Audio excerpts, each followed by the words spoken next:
Hello everyone. Our project is detecting and classifying rehabilitation exercise using wearable devices and cameras. These are all my team members, Tinyu and Manqi. Our project is to collect the data of movement of humans and then classify the different types of movements by the algorithm. The result will tell us which movement the person is doing, and then we visualize the result on the computer and the smartphone. In this part, I would like to introduce the information of modeling the human activities and how to choose which model we will use. First, I want to introduce some background knowledge of machine learning. Machine learning is an interdisciplinary subject and it is considered a field of AI and closely related to the field of data analysis or big data. We loaded the trained data, which is from internet, to construct the model, and using test data to get some parameters of the performance of the model. From the table, we can find that SVM and CNN-LSTM models are better than others. Then I will introduce some details of these two models. As a classification method, SVM maps the linear non-separable samples in low-dimensional space to linearly separable sample space in high-dimensional space through kernel function, and obtains a linear classifier by calculating inner product of kernel function. In our project, we divided human activities into 6 categories, so we have 6 sample spaces. The best parameters of SVM will be calculated by grid search CV function. Convolution natural network is a very effective method for feather extraction, and LSTM can deal with sectional data of different lengths. So we use CNN model to get some features which we'll use for LSTM. It is an effective model to classify 6 human activities. In PC and Android mobile phone, we will adjust the model according to the actual environment.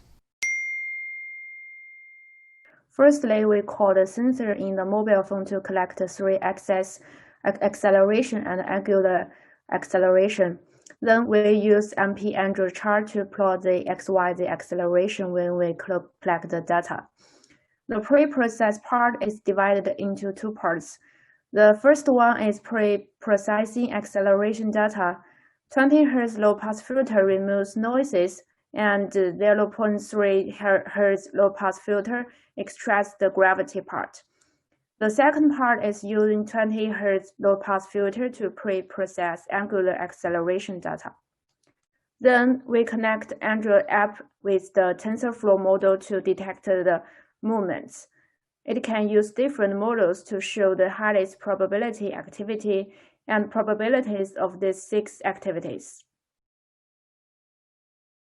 I will introduce how to design the visualization in the laptop. For the laptop visualization design, I used the processing 3.1 at the beginning.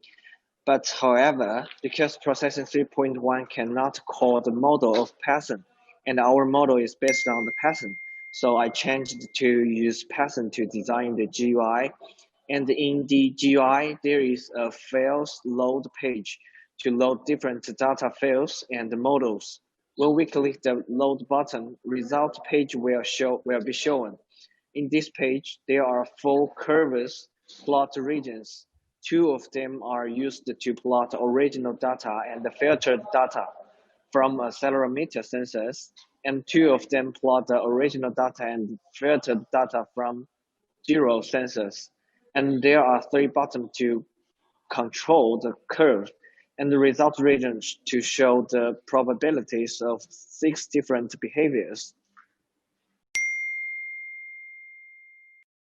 How do you think our project could address current real-world problems? I think it may have many functions.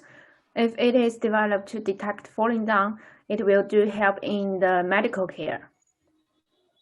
For me, it will also be useful in the entertainment industry, such as in VR games. This technology can construct a link between virtual world to real world. At last, we are happy to say that our project can successfully classify the 6 movements of peoples, including the walking, walking downstairs, walking upstairs, such like this. And in the future, we hope our project could develop and can do the useful to our real world. Thank you for watching.